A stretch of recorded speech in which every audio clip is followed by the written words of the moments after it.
Just a heads up to everyone, I am going to record the meeting. We hope to be able to share these afterwards as a way to keep track of all the things that have been discussed, and for those who aren't able to attend the meetings. Okay, I think so maybe we'll give it another minute. Yeah, go ahead and please sign in the back if you haven't already, and go ahead and take an open seat wherever you're able to find one.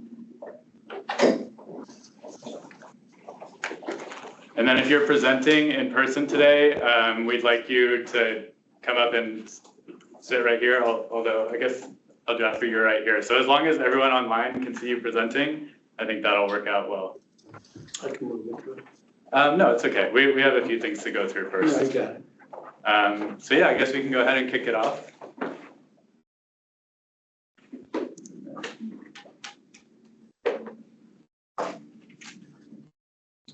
You advance to the next slide when you can. All right, so just a quick overview of the meeting today. We're going to go through some housekeeping and roll call, and then Anne is going to give us our district director update, and then we'll also be getting a standing BPAC update from Everett. And then we'll go ahead and have an opportunity for member updates and comments. So if you have some comments prepared today, that will be your opportunity to speak to all of us. And then we do have a guest presentation as well from the County of San Diego on the Childhood Obesity Initiative. And then after that, we're going to move on to our Caltrans District 11 updates and presentations. And then we'll move on to any open discussion as time allows. All right, so just some general housekeeping items. Welcome to our first hybrid BPAC meeting. So for all virtual attendees, I see there's 36 of you online. So if you're not presenting, please be muted.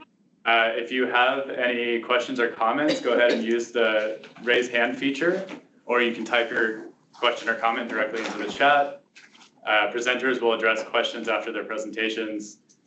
This meeting today is being recorded, so just wanted to give you a heads up for that. And we do hope to be able to post these meetings online in the future.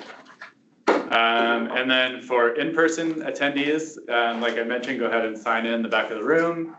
Also, this picks up a lot of noise. The microphones are very sensitive, so just try and minimize any background conversation so everyone online can hear everything being said.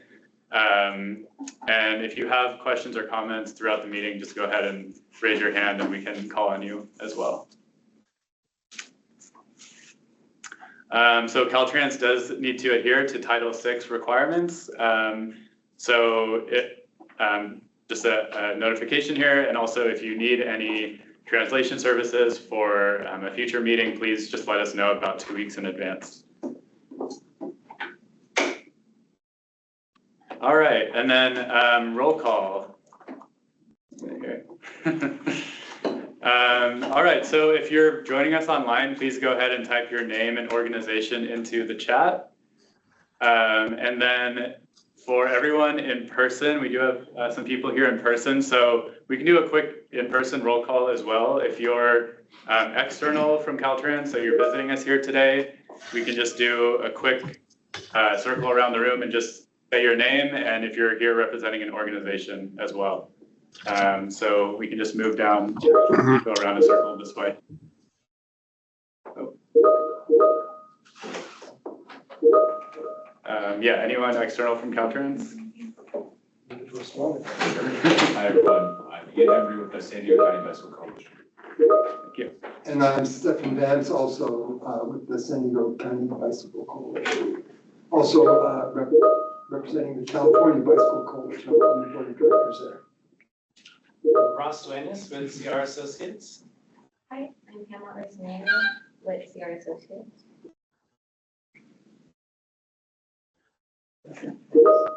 Oh, sorry. I'm Jaden.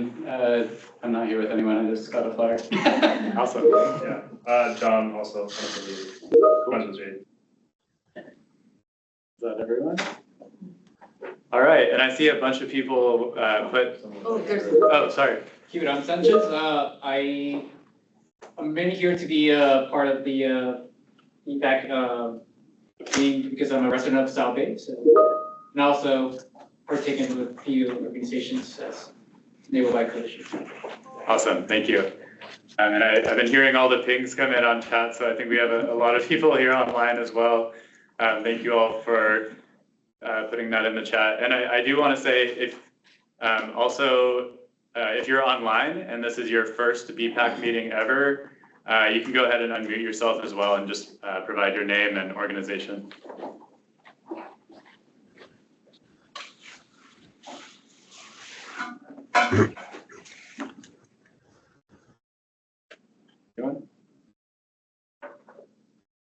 All right, well, we do have all of the information. Oh, hello. Yeah. Hi, Matt Pendergraph, Bicyclist Pueblo. Thanks for having me. Awesome. Yeah, thank you for joining.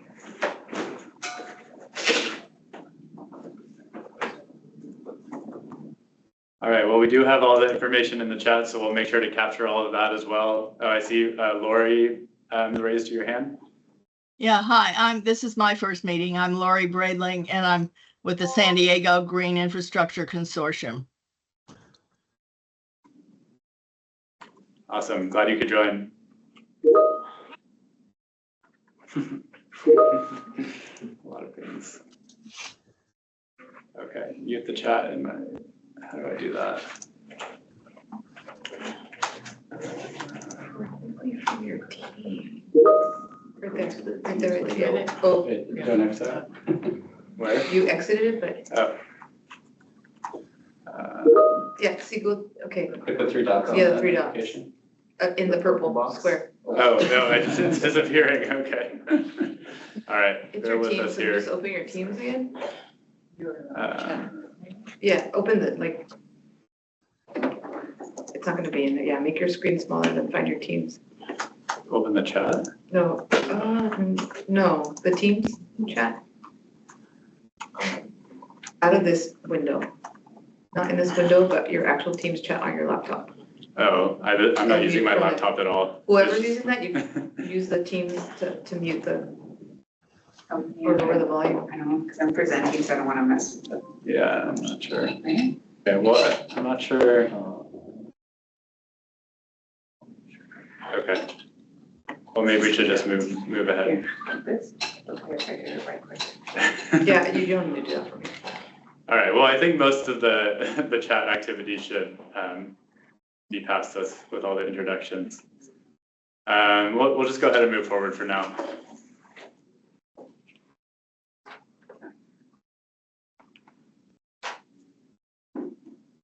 Go to the next slide. Okay, all right. So next we have our district director's update by our director, Ann Fox. So go ahead, Ann. All right. Well, welcome everybody, virtually and in person. I'm sure this will get smoother as we do it more often and get things figured out, but happy to be here. I do have a few updates to start with.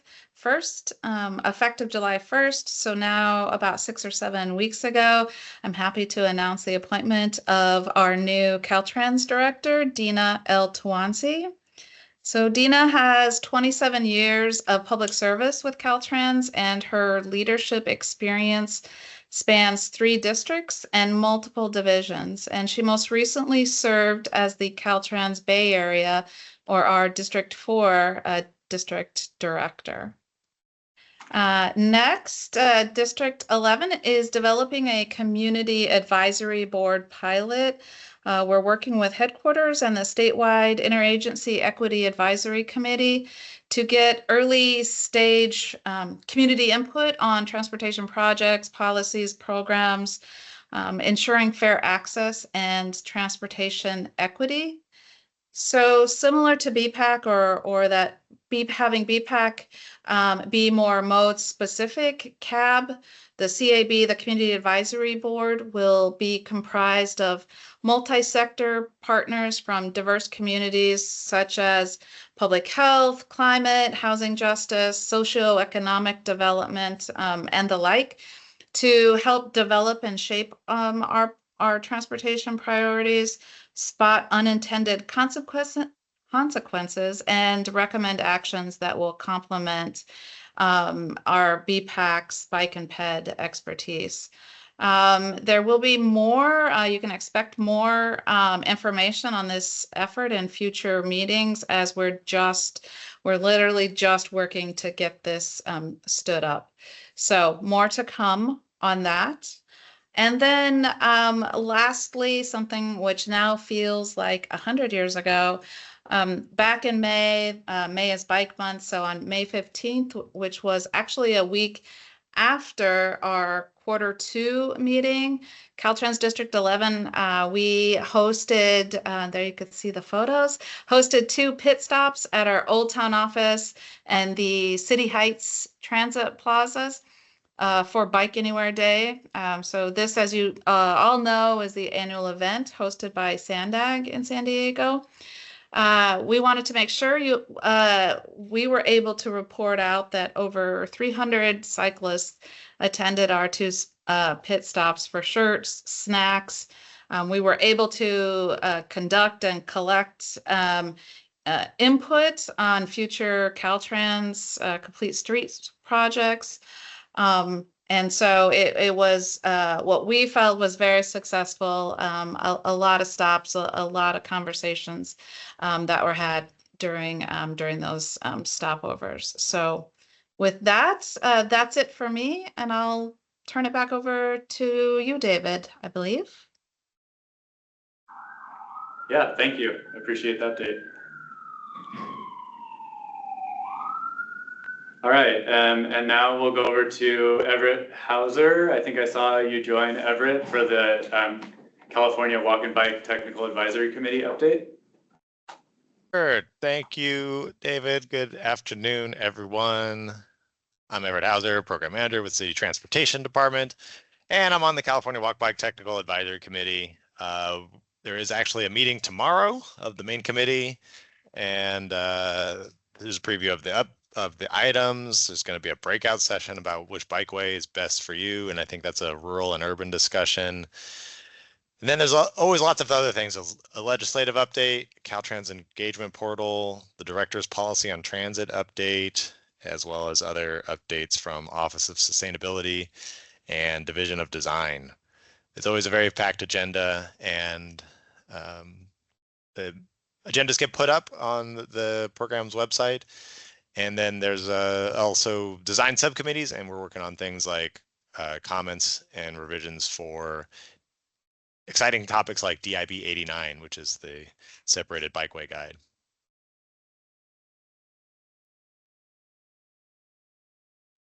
All right, thank you, Everett, for the update.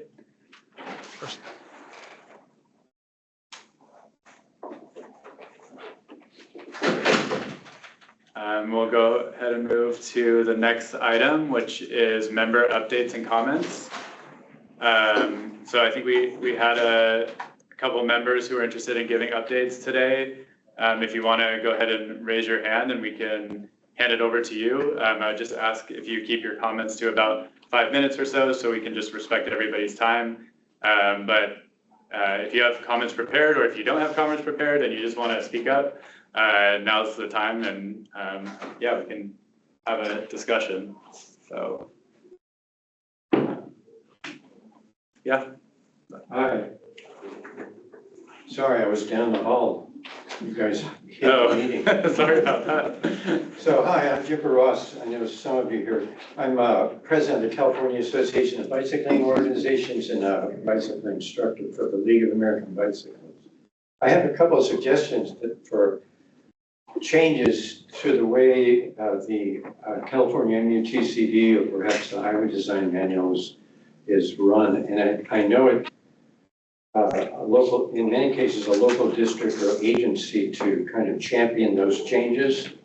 And so I've got two of them, and I'll read them off if I may. I sent an email to some of the group, so you have it in text. Yeah. But for those who didn't get the benefit of the email, here you go. Class 4, separated bikeways, sometimes called cycle tracks. Currently, there is no sign that's appropriate to use to designate that type of facility. We have bike route signs, we have bike lane signs, but we don't have anything that designates a cycle track or class 4 facility. Some agencies are using bike lane signs, which is inappropriate for many of us feel, because in California and some other states, it's required that bicyclists use the bike lane if it exists. California Vehicle Code 21208 requires bicyclists to use a bike lane, but there is no requirement for using a cycle track. And in many cases, because of constricted space or other reasons, bicyclists are allowed to use the adjacent roadway. But if it's marked as a bike lane and traffic enforcement or the general public thinks that bicyclists are supposed to be in the bike lane, it raises the potential for harassment or even citation and even a ticket. So I'm hoping that in some sense, Caltrans could go forward with something that may not be nationally required, because not all states require bicyclists to use a bike lane. So it gets a little confusing because California has 4 categories of bikeway and other states don't. But anyway, I think it's going to take an initiative from this state, either as an exception to the MUTCD or an adoption that could work nationally where it's appropriate. Okay, that's number 1. Number 2 is freeway access. It might come to a surprise to some of you that there's about 1,000 miles of freeway in California to which bicycles are not prohibited. And they're not prohibited because there isn't an alternative route to get from one place to another without using the freeway shoulder. So in most cases, at the entrance to a freeway, there's the sign that says, many of you have probably seen it, says pedestrians, bicycles, motor-driven cycles prohibited. And that's standard at most freeway entrances, because bicycles are not allowed, nor are pedestrians and others. Currently, the only official sign that I'm aware of in California for where the freeway shoulder is available for bicycling, in other words, where you're not prohibited from using it, they take that same sign and somebody takes whiteout marker or something and marks out the bicycle part. So the sign remains just like the other one, only it says pedestrians, blank, motor-driven cycles prohibited. It's my point and others that that's not really information that's going to help a bicyclist know that they can use the facility. It just doesn't say you're prohibited. Does that make sense? I mean, it's kind of a logic problem. Yeah. I have seen in some states and even in some places in California, a little sign that says bike's okay on shoulder. I'm not suggesting that in order to promote mobility by other than motor vehicles, and if you want to use a bicycle and want to get from one place to another, and the only alternative is the otherwise open freeway, this would help people realize that they can use it. Lastly, and related, in your mind, what does motor-driven cycle mean to you? Motorcycle. Me too. But does an electric bicycle have a motor? There's a complication in California Vehicle Code where a motor-driven cycle is not an e-bike. An e-bike is not a motor-driven cycle. And it has to do with the definition of motor, and I won't get into that. But I'm quite certain that where a freeway allows or doesn't prohibit bicycling, it should also allow electric bicycles, because electric bicycles, class 1, 2, and 3, are bicycles. But I think the general public, and I know, raise your hand if you want, if I read the sign said motor-driven cycles and I had an e-bike, I would feel like I didn't belong there and would avoid using that otherwise helpful corridor. Anyway, I'm bringing forward those for you, and I would love to have this district, Caltrans, take that on as an issue to bring to the CTCDC or whatever process is available to potentially get appropriate signs in place and hopefully into either as an exception to the California MUTCD or maybe get your name in lights and get it on the federal MUTCD. Anyway, thanks for your time. Unless there's any questions. Good, we're all in favor, right? Thank you. Appreciate it. Yeah, we'll definitely take a look at all of those recommendations. I really appreciate the input. And yeah, I do believe on some of our shoulders specifically, I believe through Camp Pendleton, there are bike on shoulders, okay, or a similar type of sign there, more as a warning sign. But I do know the issue that you're talking about, and we'll be sure to look into that some more. Not sure if anyone else from Caltrans wanted to say anything. Actually, I do. So we did a peer review on both north and south bound on 5 to Camp Pendleton. And we did a slew of traffic investigation reports to replace those signs. And it's in the maintenance work order waiting to be installed. So you'll see the new updated signs out there in the matter of months. Cool. What would the sign say? I don't remember the details, but it's not a white out, you know, like you said. Okay for Jim to write out. No, we signs that we recommended, it's all based out of the California MUTCD.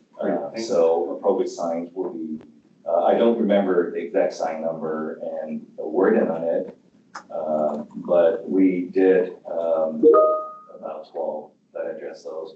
And we, at these on and off ramps where we encourage, or actually basically telling the cyclist to get off the off ramp and then continue on ramp instead of going through the exit and entrance ramps.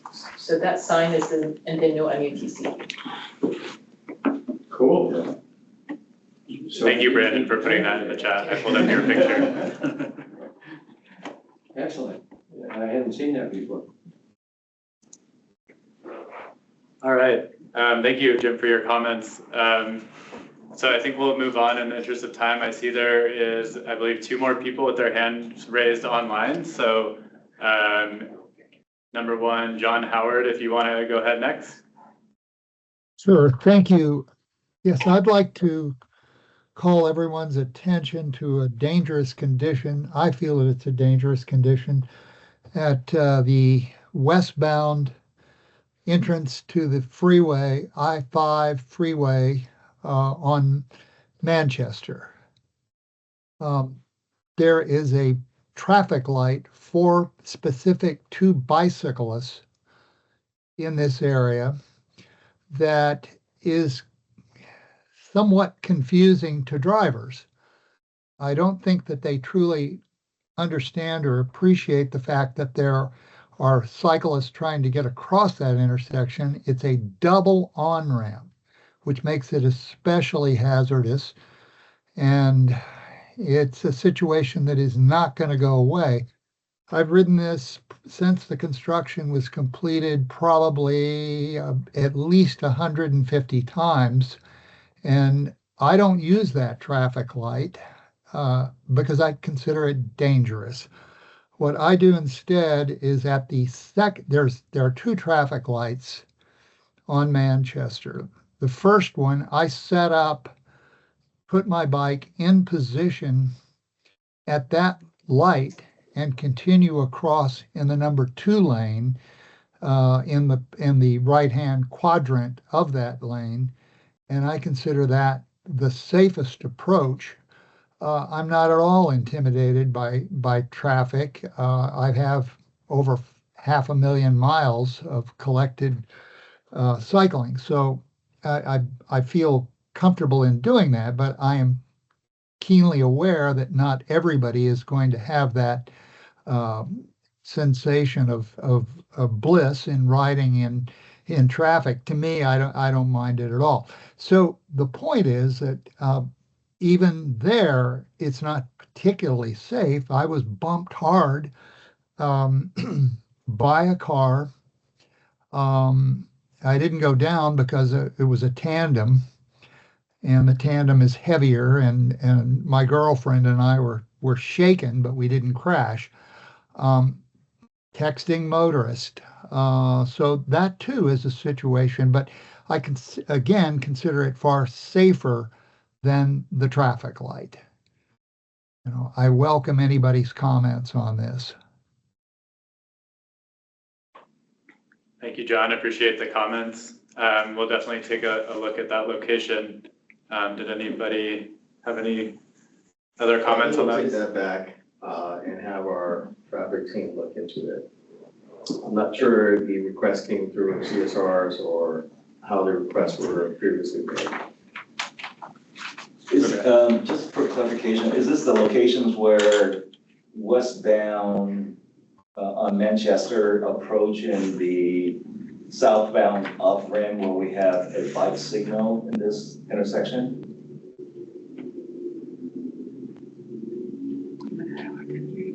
Yeah, John, is it the southbound on and off ramp?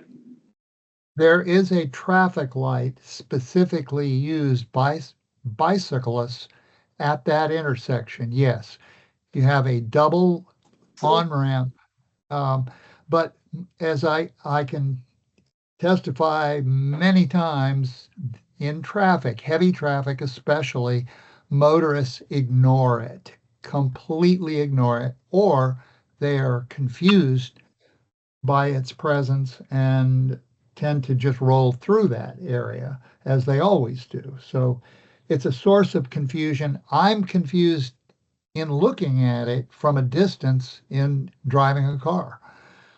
So I can see why motorists would be confused by it. So it is not a good situation. And I consider it absolutely treacherous. And I fear there's going to be an accident at that location.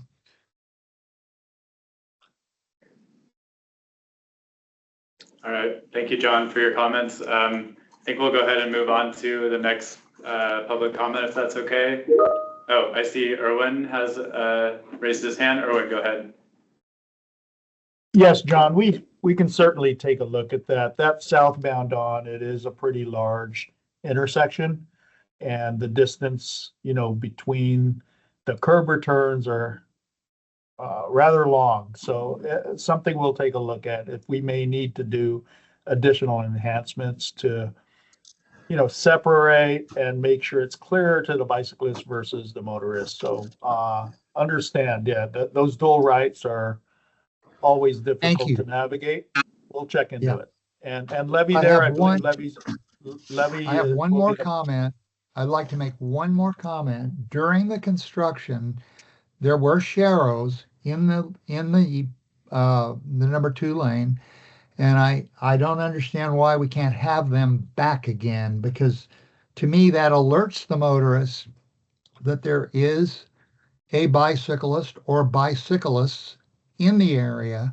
And to me, it makes perfect sense to have sharrows in that lane, just for the simple reason of safety. We'll include that in our investigation, and it may have to do with the speeds. So if it's more than 35 miles per hour, we're not placing the sharrows. But we'll include that when we take a look at the intersection. Yeah, with the new sharrows can only be used at facility or streets that are 30 miles per hour or under.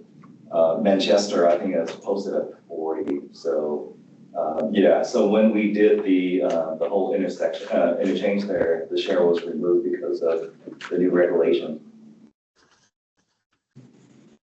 Yeah, that's correct. Thank you, Levy.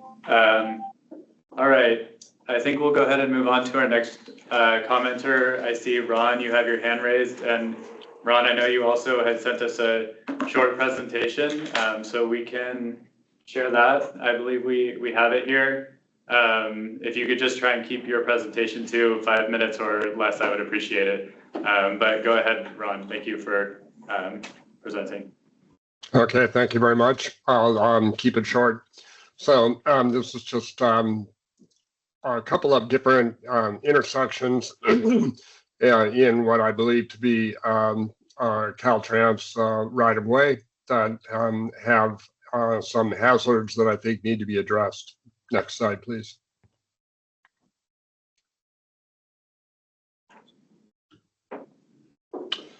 So the problem is the existing eastbound cycle lanes on Encinitas Boulevard, and this is in Encinitas, by the way. Both of these, I'm one on the Mobility, Traffic, and Safety Commission. I'm a commissioner on that commission.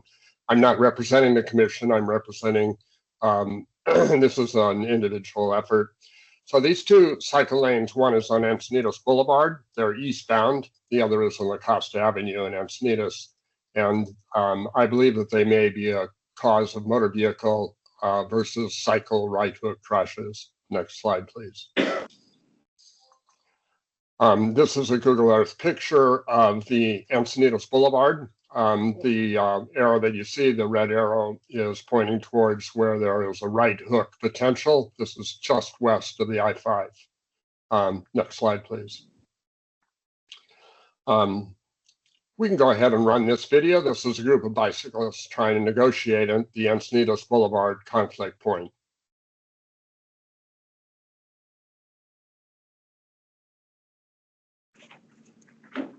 So they're going to come to the next intersection, which is where the on-ramp is to the I-5 south.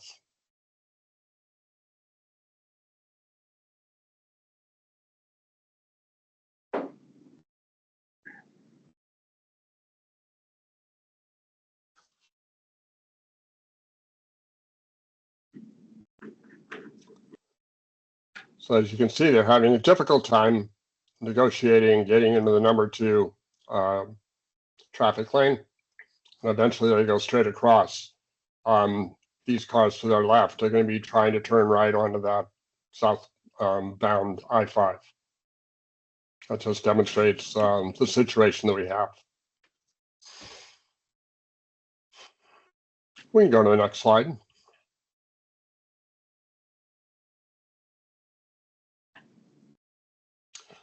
So without the bicyclists in the bike lane, the vehicles move into the bike lane. This is a, I think this is also a video. Yes, it is. Even though it's not yet a designated mixing zone. So you can see with the motor vehicles are already using that bicycle lane.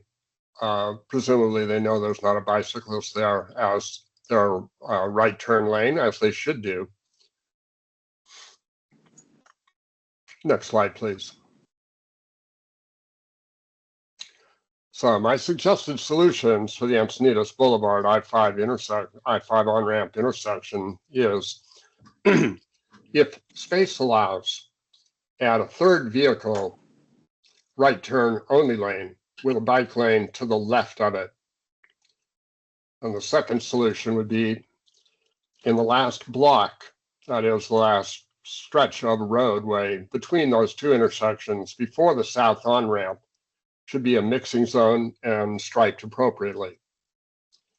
And then third alternative solution is that if space does not allow for the bike lane use, there should be sharrows painted in the middle of the number 2 lane that bicyclists would then be using in order to avoid a right hook at that point of conflict. Thank you. Let's go to the next slide, please. So this is a Google Earth photo of La Costa Avenue and I-5, just to the west of the I-5. And once again, we're pointing at a right hook potential point of conflict. Next slide, please. This is a photo of the approach towards the intersection that we were just looking at. This is just a photo. I think we have a video in the next slide. as you can see, also the bike lane, you saw that jog to the right. Here's the video. It's past the jog. Cars are moving over as they should. The point of conflict is where as they turn right at the intersection. Next slide, please.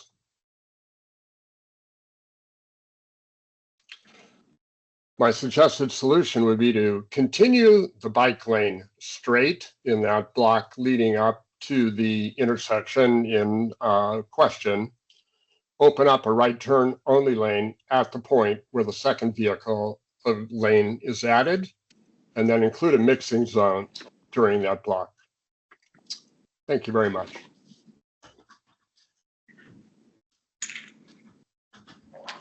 All right, thank you, Ron. Appreciate the input. We'll take a closer look at these locations.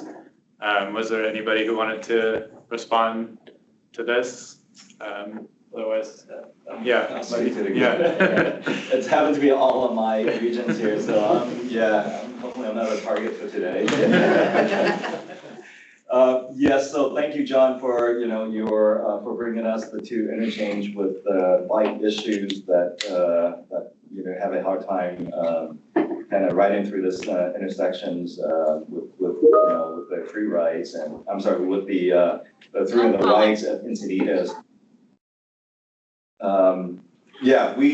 We did take a look at your preliminary area that you pointed out. We did a preliminary review to evaluate what needs to be done. And we can share that with you. For Encinitas, the volume is really high going westbound. So there's no way that we could bring the bike lane between number 2 and number 1 lane going eastbound there and have them weave back to the shoulder. That's going to create a much risky situation. Off the top of our heads, when we sit down and look at the intersections here, we're looking at number 2 solutions. One would be to have a bicycle signals to have their own face when you cross in this one. That's probably a low-cost solution that we can propose to get it out there quick. The second one is the one that you recommend, is to widen the at the intersections to have a right turn pocket. And I did look at the right-of-way line in this area. Majority of the lanes are within Caltrans right-of-way, and we can look into doing a traffic study to have the right turn pocket so that we could bring the bike lanes going to be between number 2 lanes and the right turn pocket, make it so that it will ride across the intersection without having the conflict of the right turner. That can be an ultimate solution, but it's probably the most expensive because it's going to be widening of the intersections involved. So those are right off the bat, those are the 2 solutions that we're looking at Encinitas. Moving on to La Costa, going eastbound. Since the eastbound approaching the southbound 5, we have 1 lane, and then it's split into 2. So we're looking at doing a traffic engineering study or analysis in that area to see if 1 lane would be able to carry the capacity through that and have it split into 2 lanes and using the number 2 lanes as a right turn pocket. That would help to transition the bike to go through between number 1 and the proposed right turn pocket. That one we can do relatively quick with a TIR. So we are leaning toward that solution for that interchange. We need to do a traffic engineering analysis to make sure that the capacity would work out efficiently to carry that through. So thank you for taking the time to bring these 2 intersections to our attention, because it needs to be looked at, and sometimes citizens out there using the road would have a better idea of how it is of the road conditions out there. So we'll definitely gonna look at these 2 locations that you mentioned, and then we'll come up with a proposed solution, and we'll share that with you. Thank you very much. All right, thank you all.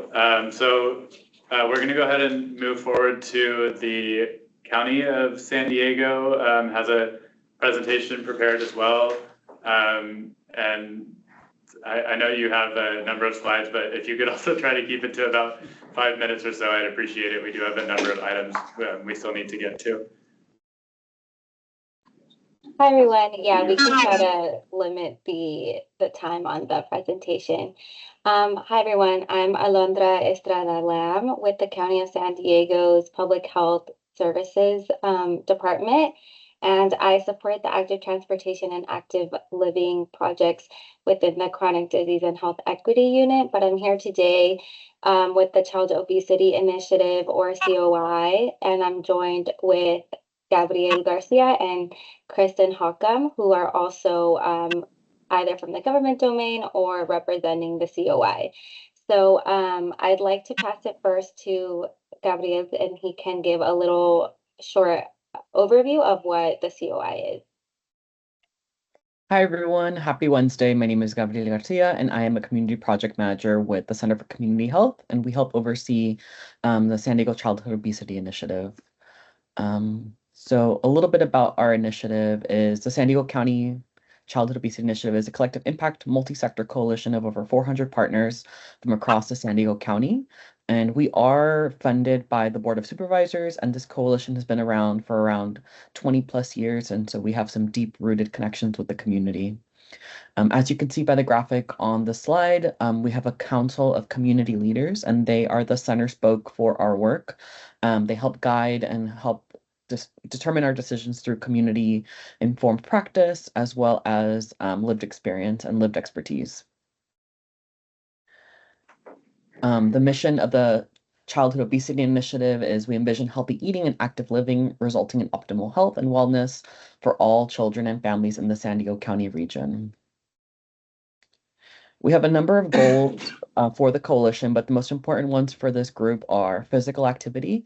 We'd like to increase opportunities for safe physical activity in an inclusive and culturally appropriate manner. And we also envision healthy people in healthy places, so creating and improving social, economic, service, and institutional built environments that support healthy eating and active living. Earlier this year, we held strategic planning retreat to outline our priorities and strategies for the next 5 years. And from this retreat, we developed 2 priorities and 4 strategies that are helping to guide our work. And so these are updated priorities and strategies, and I wanted to particularly highlight our priority to advance improvement of community infrastructure, such as streets, parks, schools, and spaces. So with that in mind, I'm going to hand it over to Alondra and Kristen to talk a little bit about our government domain. Thanks, Gabriel. So as Gabriel mentioned, I am one of the co-chairs for the government domain alongside Kristen Hockham from Alta Planning and Design. And we are a group comprised of city, county, and tribal governments dedicated to creating environments that help make active, healthy, and thriving lifestyle choices the daily norm. We engage with all government entities in the implementation of policy and environmental strategies that contribute to the prevention and the reduction of childhood obesity with a focus on health equity. Next slide. Thank you. And really, we wanted to highlight our program called the Safe Routes to Healthy Places, which is really a cross-collaboration effort between the community council and the domains, including government, schools and after schools, and the healthcare domains. We all have a part in this project, but really leading the efforts is the community council, who has the community perspective. So we really lean to them to determine the parks that we would be prioritizing in the next couple of years. And they'll also be leading the park and walk audits that we'll be conducting. Kristen and myself at the government domain will be providing technical assistance for the training of the park and walk audits, and we'll be really trying to connect with the decision makers according to each jurisdiction that we are working in. And since most of these walk audits will also be around schools, we are connecting with our schools and after schools domain so that we have connections with school partners, so principals and those at the school district level to really improve the routes between schools and parks. And then lastly, we have the healthcare domain, which is really trying to improve at least one park with family-friendly improvements. Next slide. So the plan for these park audits, we first developed a list of the potential parks with the input of the community council and our domain work groups, along with community data, looking at the list of parks with Sandag Safety Focus Network, highlighting parks near community schools, and also aligning the prioritization with the metrics below, including within the parks being half a mile of a school in a low-income neighborhood and having a high percentage of the youth under the ages of 18 in the surrounding community. So our call to, sorry, go ahead. Oh, no, it's your turn. I'm sorry, I jumped ahead. Sorry, did I mess up? Okay, so for the park audit plan, what's next is we'll be facilitating 3 park and walk audits over the next year. First, starting with the Memorial Park in Logan Heights, and then 2 more parks that will be later selected by the community council. And we'll really be trying to advocate for those improvements to the parks and routes to create the more spaces for safe physical activity. So that's why we are here today, really trying to make those connections so that when we have the improvements, recommendations, we'll be able to connect with the appropriate levels of government. And I will then hand it off to Kristen. Thank you. So our call to action today is please join us at our next government domain meeting. It's next Wednesday via Zoom. I'm going to be doing a very quick park audit training overview to help our participants learn about what to look for, what to advocate for at parks to make them more walkable, more accessible, and more friendly for recreation and physical activity. And the purpose really is to give people the tools to learn what some of the deficits might be in their parks, but then what are some of the opportunities to make them more walkable, bikeable places to visit. And then that will be followed by an actual in-person park walk audit at Memorial Park in Logan Heights on September 24th. I think we have a time, but I think we're finalizing those and we'll let you all know. But at the very least, please come next week, join our group. It's a great way to learn about what's happening in your community for our stakeholders, talking with you if you're representing a jurisdiction. And I think Gabriel will put his email in the chat so you can email and ask to be invited to or join to our e-list. Gabrielle? Yes, thank you, Kristen. Thank you, Arlinda. I just dropped my email in the chat. So if you're interested in joining our domain meeting next week, or if you're interested in attending the Logan Heights Park audit or Memorial Park audit, please send me an email specifying which one or both if you'd like to participate. We'd really love to see some county involvement there and some representation from you all there. And this last slide is for our COI mini grants. We are hosting, or we have mini grants available for folks that are working on projects related to healthy food, physical activity, and or healthy people in healthy places. These funds are up to $3,000, and we're also funding projects related to breastfeeding. And these funds for this project will be up to $10,000. The project period will be between October 25 and June 2026. All applicants must be based in San Diego County, and grantees must attend 2 to 3 required COI meetings. Applications are due this Friday, August 22nd. So if you are interested, go ahead and send an email to the email on the presentation or send me an email directly, and I can get you connected or scan the QR code. That is all from us. Thank you. Thanks. Thank you for presenting. Great information. Did anyone have any questions or comments on that one? No? Okay, well, we'll be sure to send your slides out to everybody after the meeting as well. Thank you.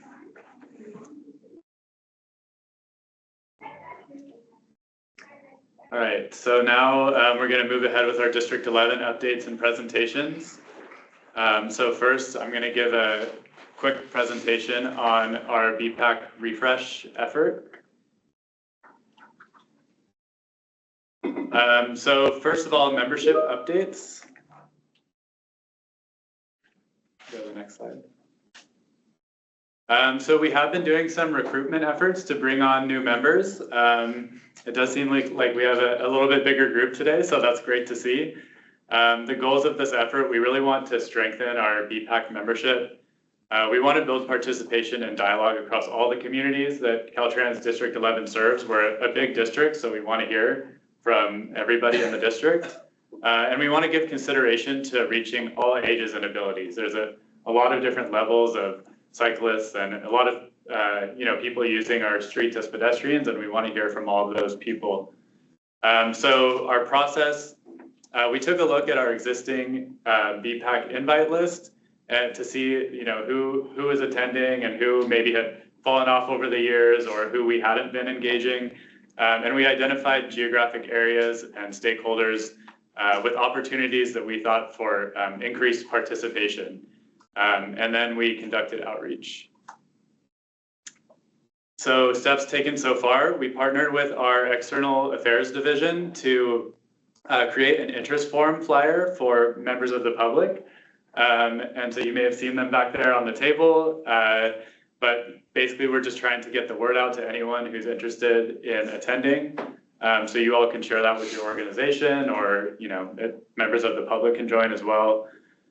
We've been conducting outreach to community-based organizations, and we've also been conducting outreach to partner agencies in places that in the past have had low participation. So for an example, our district is a big district. We cover all the way out to the Arizona border. So we cover San Diego and Imperial counties. So we've been putting in some effort to reach out to Imperial County organizations or agencies as well to get them participating. So just a quick welcome to BPAC. These are all organizations that have agreed to join our membership. For CBOs, we have Backcountry Communities Thriving, Mid-City CAN, San Diego Mountain Biking Association, and Casa Familiar. And partner agencies in Imperial County, City of El Centro, County of Imperial, City of Calipatria, and some others have reached out to us as well, including members of the public and as well as UCSD. This is the flyer that I was mentioning. So this is for new prospective members. So if you'd like some copies, we can provide them to you, or a PDF version. And it does link to a QR code there, which links to, next slide, our interest form. And this is not intended for current members. This is intended for prospective members, but we want to capture those groups who aren't currently attending. And it includes some information like their name, interest for joining, and some brief survey questions. And then lastly, I think we've mentioned this the last couple of meetings, but just to update, our BPAC hub is still in progress. This will be an external facing webpage that we hope to post things like meeting information, recordings, also surveys, opportunity for you to submit comments through a portal, and information, resources about Caltrans and information on projects as well. And then one more quick update, charter update. So our last charter was created 10 years ago, 2015. So it's been a while since we've updated our charter, but happy to announce we do have a new charter just signed this morning by Anne. And so I'll be sure to send that out to all of you after the meeting as well, so that you have a chance to read through it and see what's in our new charter. But just very quickly, charter goals, we want to solicit input from our stakeholders. We want to identify opportunities for equity and environmental justice, improve transparency and awareness to Caltrans staff, provide community-based knowledge of facilities and programs, solicit input from community members on program development, prioritization, and implementation, provide updates regarding Caltrans standards and guidance, and also identify and reference goals and requirements. And then last slide on this, member roles and responsibilities. So This is an informal committee. There's no voting structure. There's no requirement for you to attend, but we do, if you choose to be a member of our committee, we do outline some roles and responsibilities. We would like you to serve on the committee to advance the collective purpose and goals of the D11 BPAC as outlined in the charter, to attend and actively participate in committee meetings, provide input and share information regarding opportunities for improved facilities, new policies, and policy revisions, engage in follow-up actions from meetings as needed, to complete follow-up actions by any agreed upon deadlines, and then lastly, to gather, exchange, and disseminate information to the agencies, associations, or user groups that you are representing here, if you're representing a larger group. And that's all I have on that. Sorry, went through that a little quickly, but just wanted to make sure we get to our project updates. So yeah, I'll hand it over to Abu Bakr Al-Jafri here to give our NCC update.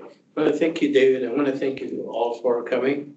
I will give you a little brief introduction about our North Coast corridor, and I'll concentrate on bicycles and pedestrians improvements. A little bit about, we developed public work plans that in this Caltrans, SANDAG, the cities and transportation partners. And it lays a master implementation blueprint that covers 40 years and about $6 billion. That's our program. And it covers highways improvement, coastal, rail and transit, also environmental protection and enhancement and coastal access. So it comprised of 27 miles of express lanes and also double track improvements, 30 miles of bike and pedestrians, and 1,200 acres of restored and preserved habitat. And it links North County cities such as Oceanside, Carlsbad, Encinitas, Solana Beach, Del Mar, San Diego. So we, as I mentioned, this blueprint covers 40 years. We already finished 10 years of that. And I'll go briefly and I will highlight the pedestrians and bike improvements. One of these improvements happened in 2018. We kickstarted in 2014. It took us a little bit to build different plans and stuff, but we end up like by 2018, we were able to finish a major milestone with the Genesee Bikeway grand opening. And in that, we basically were able to have a good connection, like between to showcase our achievement for connected bikes and network. And then in and I will go a little bit more in details into this. And in the 2020, we were able to do bike and pedestrian improvements under the I-5 at Santa Fe Drive and Encinitas Boulevard under crossing.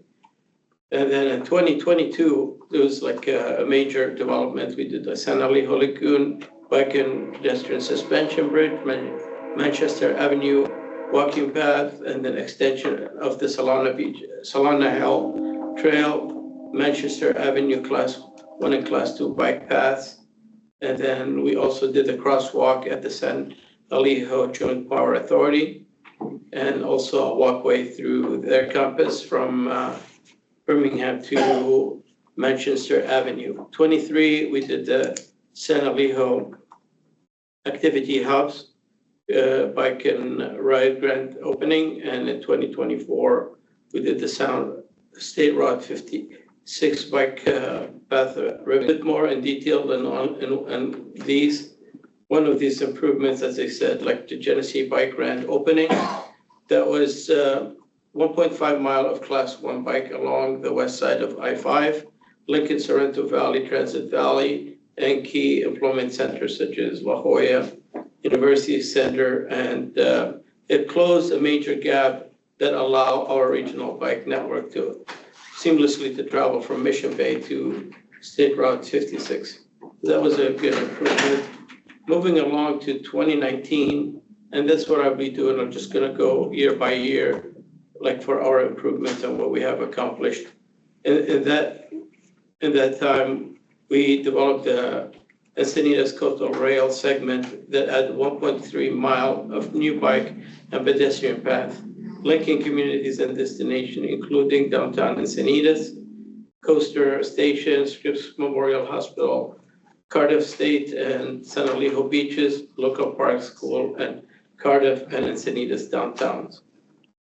So that was in year 2019. In 2022, there was, as I mentioned, there was like major improvements in the Manchester. So we did the class 1 and class 2 bikeway, our paths.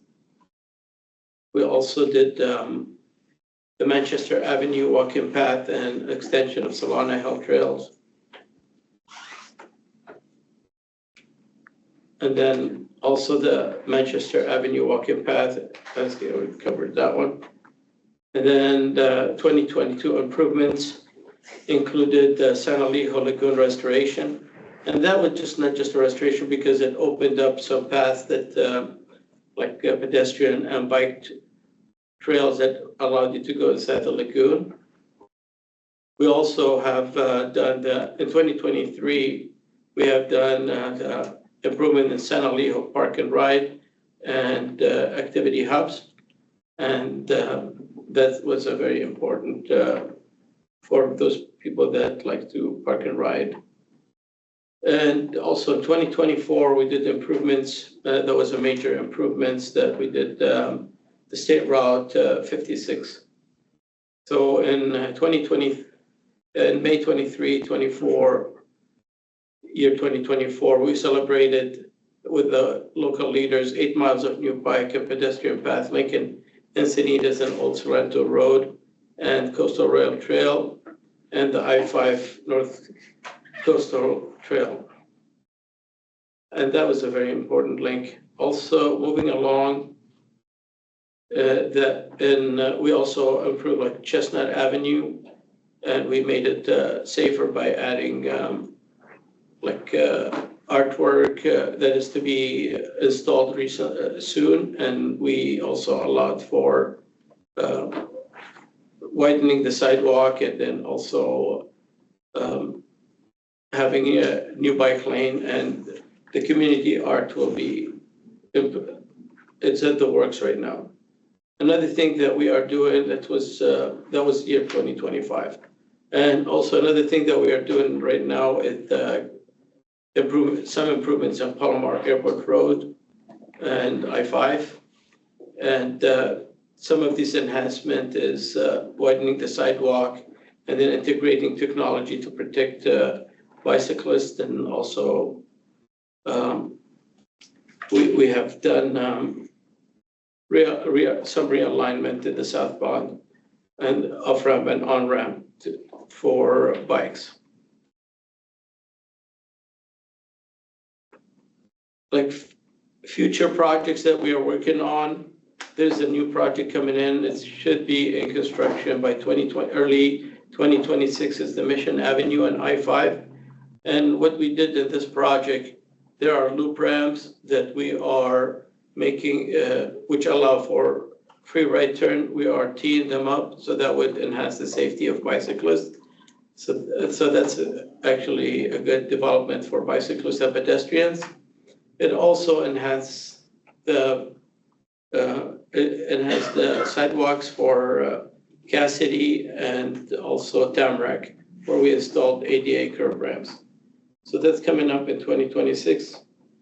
In 2027, we're also doing some improvements on Claremont and Claremont Drive and I-5, where we are converting also teeing up those loop ramps and allowing and preventing free right turn. This project is going to be coming to construction in 2027.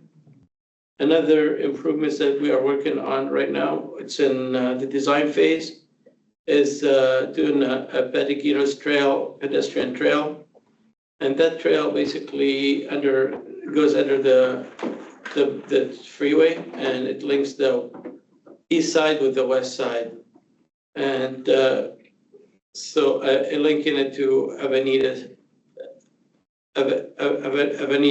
Encinas and Carlsbad. And then finally, something that you guys discussed earlier, some of the importance of safety improvements and some bikes. This is a challenging portion.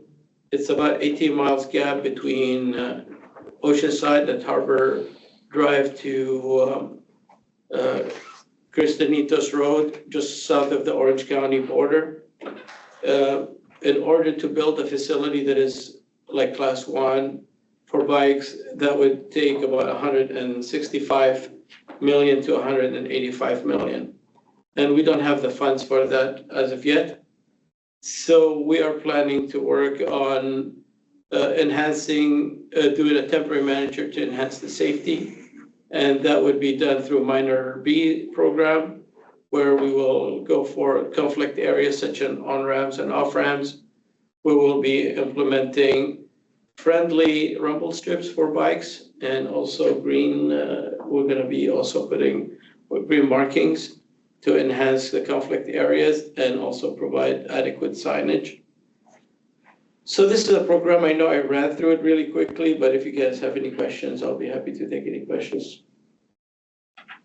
For the Claremont Drive, you were saying that the free right turns will be turned to T? Yes. Could you explain that more?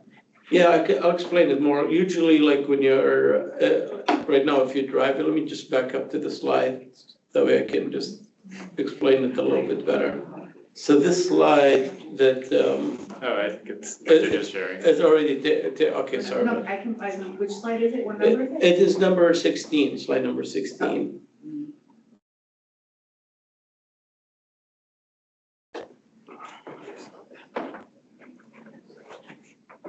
Yeah, so basically like when you, it's like when you go, like it's they call it clove. Yeah, so like those cloves, usually when you're driving, you don't have to stop. You, as a motorist, you just turn around. So that's kind of makes it difficult for pedestrians and bicyclists to navigate that. So when you straighten it up, like you can see the bottom portion, that's what it is right now, which is what we are designing. Is you can see we're removing that area that looks like orangish, and we're making it like a T shape. Oh, cool. Okay. So basically now cars would have to stop, and then bicyclists and pedestrian could cross more safely. Cool. So that's what it is. Thanks. Yeah, no problem.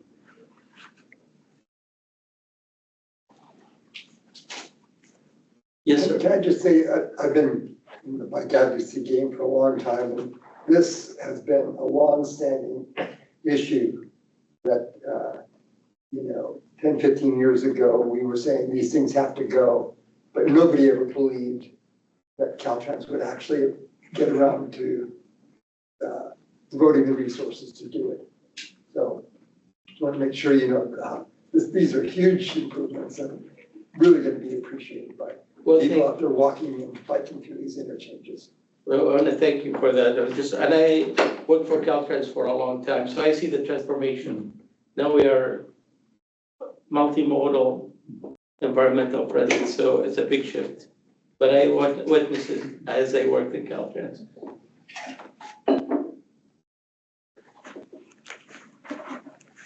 Any other questions or I'm good? All right. Thank you. All right, thank you. We'll go ahead and move to our next presentation. There's a question. Did somebody online? I saw a hand raised for a moment. Yeah, Hey everyone. Good shout out. For the Claremont Drive one, the city worked with Caltrans on the PSR for several other improvements in the Mission Bay corridor. Was that the only one that was moving forward? Did I miss that? At Claremont Drive? That's what we have right now. There is talk of doing roundabouts towards the west. That's as if you're talking about that. Yeah, that's actually, we're looking at that as well. This is just a separate project. I think the answer is yes, but Yeah. I think you tailored your presentation to the piece that we thought was relevant. Yes, it is a larger project. Yep. Yeah. Okay, still part of that larger one. Great, thanks. Thank you. I mean, this project just contains whatever I showed you. There could be another follow-up projects as to do the roundabout and stuff like that, more complicated. It's a lot more complicated, I Yes. think, than that Yeah, one you this showed. is- There's more moving parts to fix. Yes, that one is like, it's outside of our right of way. There's a lot of coordination with the city. But it is the stuff that we've been working with the city. It's so, from my perspective, we've been working with the mayor's office for many years on moving a project like this forward, but it was basically finding that funding. And this is one of the three sort of connections to the mid-coast and finding our way towards matching money that appears with projects that we know we needed to do. I think that's where Evan was going. Yeah, I just had a question about sort of the changing the unrestricted right turns to a T-shape. Is that going to be like a standard treatment going forward, or is that like a special case for this project? Yeah, go ahead. I can just speak on that. This was special funding. It was IJET funding that we got from the federal government. So our typical, the state highway operation protection program that we use to maintain our facility does not cover things like that. So when we have opportunities to capture that funding, we address it. That's how that one was covered. Makes sense. Probably pretty expensive. Yeah, it's very expensive. Yeah. It seems simple, but it's moving signals, utilities, and things like that. It's not a standard proactive safety measure. And we did the same thing in Mission, like a little bit more north, so.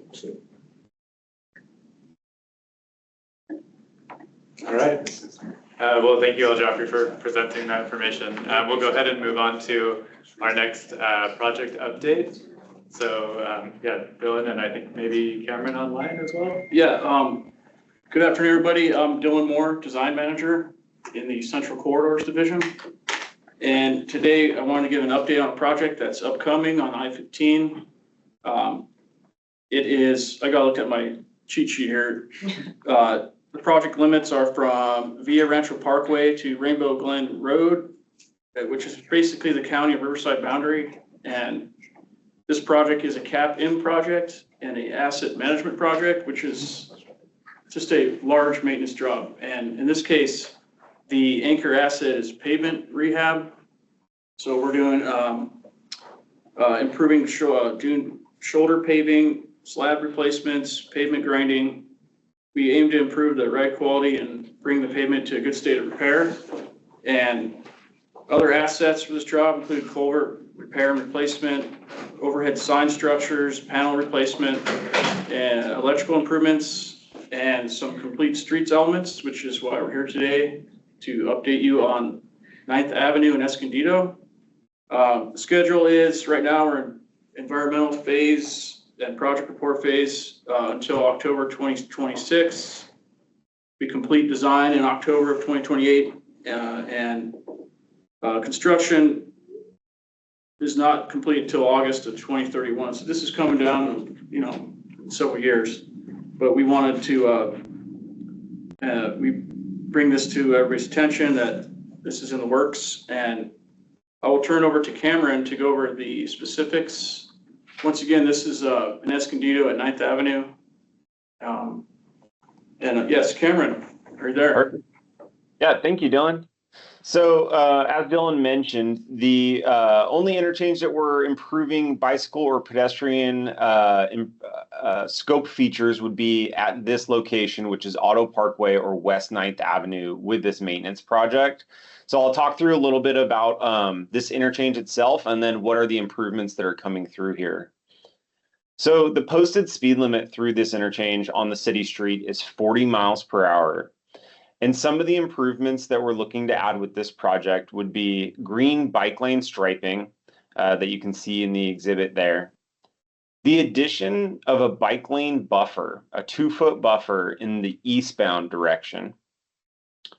Adding a pedestrian crossing across Auto Parkway, which is valuable for a number of reasons, including the shopping centers on either side, but also the school directly to the west. And then upgrading curb ramps, crosswalk striping, bicycle detection, adding bicycle detection, and adding standard upgraded pedestrian push buttons throughout the interchange as well. During this analysis of this interchange and the improvements that we could include, we did look to see if we could add a horizontal buffer in the westbound direction. However, due to the limited lane width on the approach, the east side of the interchange, this was not feasible without a design exception of non-standard lane widths, which provides some safety concerns. So we went without that buffer at this location for that reason.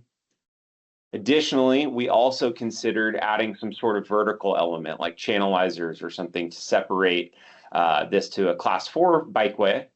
But because there are no future plans to upgrade this to a class 4 in the regional transportation plan, and because the existing infrastructure out there is a class 2 facility, we're proposing to move forward with maintaining that class 2 through this interchange in the proposed alternative. I think we can go to the next slide. So here's a cross section. If we're looking in the eastbound direction of the improvements that we're talking about here, so pretty minor in nature. You can see those bike lanes will be upgraded to have that green paint. And in that eastbound direction, we are adding that 2-foot buffer, taking a little bit from that outside drive lane. And if we go to the next 2 slides, you'll be able to see what that bicyclist would be viewing. This is heading eastbound on Auto Parkway. So this is what the cyclists currently see as they approach that interchange. And then if we go to the next slide, we can see what the westbound direction would look like coming down the hill. So those are the improvements that we're looking to make at this location. And with this asset management style project that's largely focused on pavement and drainage and overhead signs on the freeway, but looking to see if we can make some pedestrian and bicycle improvements as well within Escondido.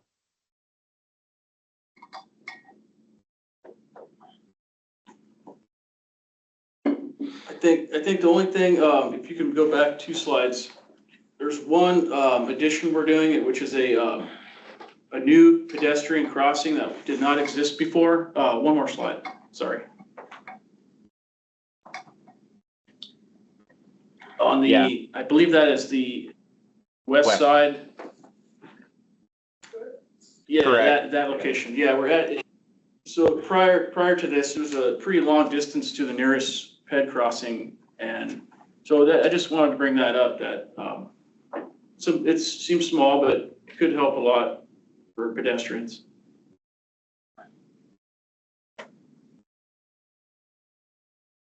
And I think that's everything. It's not a big infrastructure project here for this element, but we think that it'll be a great improvement for this location. All right, well, thank you both for presenting. Did anyone have any questions or comments on this one? Nothing? Okay. Well, thank you for coming to present today. We'll be sure to share these slides out as well with the group. And if you do think of any comments or questions on this specific location that you want to provide at a later time, please feel free to email us with those. Thank you all. All right. Thank you. Appreciate it.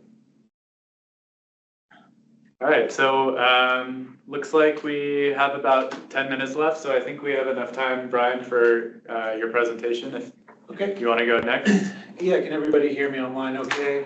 I just want to make sure, I realize we still got a lot of people and I'm pretty far away, so I'll do my best to kind of talk loud here, but we're at time here, so I'll try to go through this really quickly, see if anybody has any questions, but I'm just kind of giving a shout out today about the upcoming active transportation program. For those of you unfamiliar, this is our large state program where a significant amount of funding comes for our active transportation projects. Specifically, it consolidates a lot of the state and federal funding into one cycle that's held into multiple cycles that are held every 2 years. We're currently approaching cycle 8 here, which is looking at 2026 and 2027, and this will be funding for about 4 years. By statute, 25% of the funds need to be distributed to communities that are considered disadvantaged, but in practice, we see for this particular program, about 80% of them are distributed to DACs. So it's a very competitive program across the state. And we're going to be talking really quickly today about the statewide program that's coming up here in the near term. Looking at, still waiting to hear back on the current funding amounts, but we anticipate by the end of this year that they should give us the funding levels as well as the draft guidelines. And then as we move into the cycle here in 2026, we'll get more information about that on the estimated levels that are going to be available. As you can see here on the slide, we have two programs where there's going to be two multiple deadlines. The first is a statewide program, which is going to be coming up here in June 2026. About 50% of the funds are distributed to the statewide competitive program, as well as an additional 10% to the small and rural competitive program. This one is administered at the state level with projects recommended to the CTC for funding and approval. And then the second one here being the Metropolitan Planning Organization program. This is going to be in 2027, expected around that time. About 40% of the funds are distributed to the regional level, and this one's going to be administered by SANDAG, whereby the MPO chooses the projects and they're recommended to the CTC for approval. So projects that don't make it through the statewide application cycle are then considered for the MPO process. We can go on to the next slide here, Virginia. As I just wanted to mention today, since we don't have a lot of time here, we're kind of looking ahead and giving a little bit of advance notice about the statewide program that's going to be coming up here. Caltrans internally, we're kicking off our project nomination process. So we're starting to pull together our prioritized projects and needs, and then presenting that to our headquarters here, which will ultimately select the district applications. It's a very competitive program. Within the 12 districts here, we expect the agency to select 2 to 3 projects. So across the entire 12 districts, it's not going to be a lot of application slots. So we're working with our partners here to develop that prioritized list, create a strong nomination, application process, and kind of get that off to headquarters so we can get that approved. On the slide here, the main thing I wanted to point it out here, instead of looking at the schedule, anybody like within the local agencies, local partners, communities, counties, advocacy groups, nonprofits that might be considering to apply to the ATP program, there are going to be workshops that are going to be held and are currently going to be available. One of them is actually tomorrow, and included in this link is the central workshop. It's going to be virtual. It's going to be basically the big kickoff by the CTC for the active transportation program. Even if you aren't in the central region, this one is available to everybody. So I encourage you to go to the CTC's website and register for that. It's going to be offered for about 3 hours tomorrow. We expect that there's going to be other workshops within the southern region here within San Diego that the CTC will hold. However, that hasn't been announced just yet. Additionally, UC Davis is going to be having a symposium for the active transportation program here that's going to be coming up at the end of 2025. So if you're interested in registering for that, please take a look into it. I think it's like $50 for state agents, for agencies, and then $70 for other applicants and so forth. So it's really not an expensive program to attend, and really kind of just focuses on some of the resources that are out there to help local agencies create a really robust application. Let's go to the next slide here, Virginia. As I mentioned, we internally here are developing our potential list of state nominations for the district that are going to be vetted through headquarters. We're going to send these slides out to everybody here. We don't have enough time to go into each individual project, but we have narrowed it down to about 4 projects that we're currently working with our local partners on to consider for statewide funding. Out of those, the state will select, across the 12 districts, 2 applications. So of these 4 projects, whatever rises to the top still may not be considered for application, but we do want to put ahead our strongest foot. So anybody here at the BPAC, after we're done with the meeting, please look over these slides at the potential projects and provide us with your feedback or any input you have as to what you might consider, this project needs to be included, or if there's anything from the list that maybe we don't have here that you would like to see the state look into nominations. We have our final nominations due here in October. So this is just our initial, high level list. With that said, that's all I really wanted to plug today. I'm sorry we don't have a little bit more time to go into the details, but I am here if you have any questions about the APP program. I'm going to be working with David here on the district administration of that. So please take a look at these slides and these projects and let us know if you have any feedback. And do let me know if you have any questions about the grant application process. I'm here to help you through it. Are you able to put your email in the chat?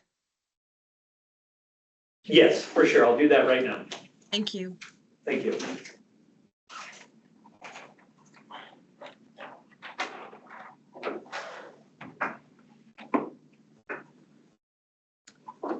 All right, were there any other quick questions for Brian before we wrap up here?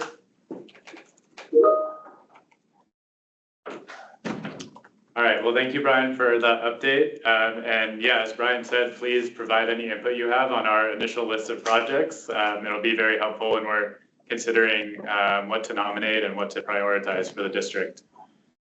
So I did have one more presentation here, but we're all out of time. So I'll be sure to send out the slides to everyone so that you have them. There are only 3 slides, but they do have some good information on them. So I'll send those out. Hopefully, maybe we can revisit this next meeting and make that a priority for this next meeting. But yeah, highlighting some projects that were completed in the past, and then just wanting to get your input on what you would like to see us prioritize. But yeah, we're all out of time today, unfortunately. But really want to thank you all for joining, especially everyone who joined here in person. Really appreciate the turnout that we got, and of course everyone online too. And thank you to my team as well along the back wall over here for all their work in putting this all together. Really appreciate all of you guys. And yeah, our next BPAC meeting will be in November, on November 13th. So save the date for that. We'll be sending out a calendar invite as well here in the next couple weeks. But yeah, save the date and we'll see you then. Thank you, everyone. I think